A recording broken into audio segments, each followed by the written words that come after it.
Like, share, comment, and subscribe to the channel if you are new. Please subscribe. Financial controller freed of fraud charges. The Crown today offered no evidence against the 54-year-old financial controller, Garnet Garden, who had been appearing in court since 2018 on fraud charges including 15 million. He was also freed of charge of attempting to pervert the court of justice.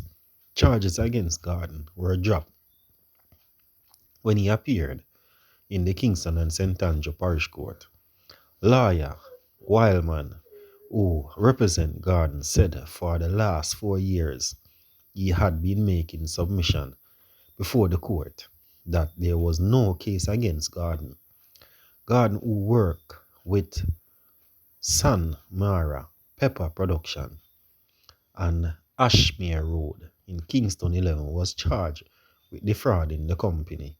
It was alleged that after Garden was charged, he reported that the company was guilty of tax fraud and was subsequently charged with attempting to pervert the court of justice.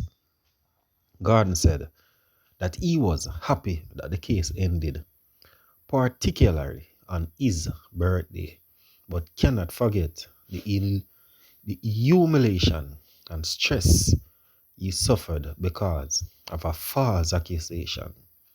He said he was grateful to his lawyer who fought victoriously for him despite occasions that he was plotting to harm the complainant.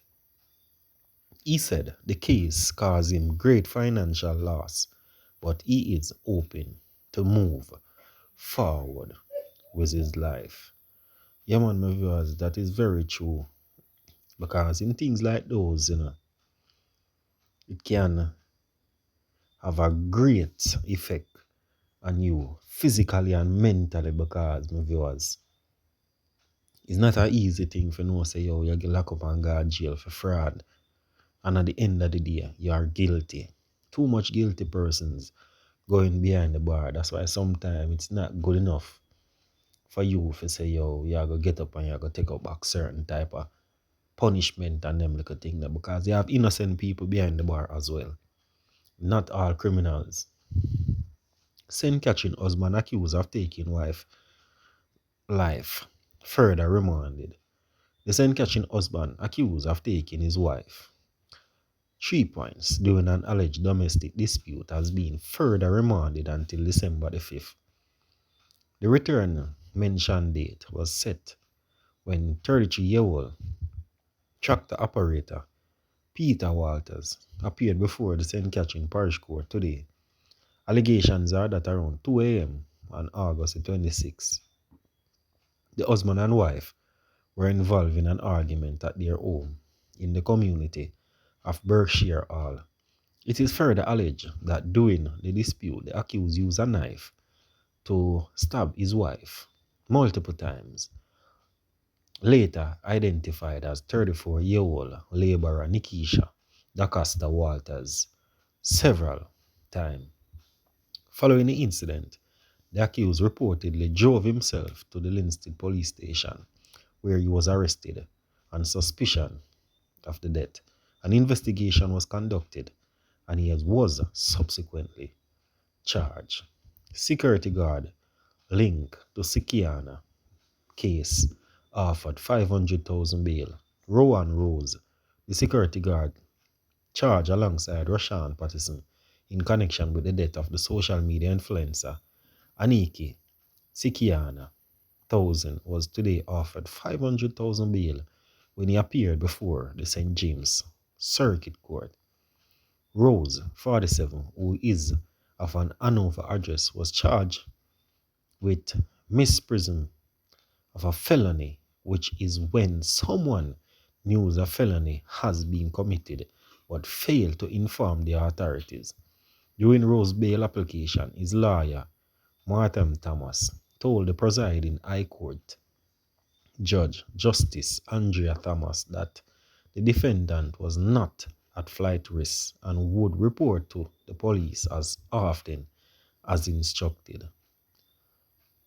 At the time this was reported to him, he had no reason to believe there was any truth to it, but later in the day, things started to develop, said the lawyer Thomas, reference the allegations that Rose was told by Patterson that about having taken thousands' life. Justice Thomas subsequently offered bail to Ross in the sum of 500,000 with two sureties and ordered him to report to the Lucy police station 3 times weekly. He was also ordered to surrender his travel documents. Thousands' body was retrieved by the Marine Police in the sea in Reading, St. James on the morning on Friday, October the 21st. A subsequent post-mortem examination of her body on November the 5th concluded that she had been strangled. According to the police report, thousands traveled from Kingston to Montego on Thursday, October the 20th, and was picked up by Patterson around 7:30 p.m. the evening. Continue to like, share, comment, and subscribe. Bless up.